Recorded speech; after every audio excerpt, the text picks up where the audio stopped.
Guys, nakuha ko na tong bubbles ko dun kay Nicole. Buti na lang, binigay niya sa akin to. Queenie, anak! Bakit po, Mami? Ibigay mo nga tong creamy lantern kina Aling Stacy. Sige po. Ano ba yan? Si Queenie na lang palagi yung nakakalaro ko. Na Marian kasi pumunta ng ibang bansa. Kailan kaya sila uuwi? Ang swerte naman ni Aling Stacy, binigyan siya ng landang ni Mami. Masarap siguro to. Anong gagawin ko?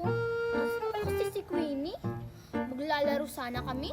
Pag uwi ko, kakain talaga ako ng landang. Si Queenie ba yun? Queenie! Saan ka pupunta?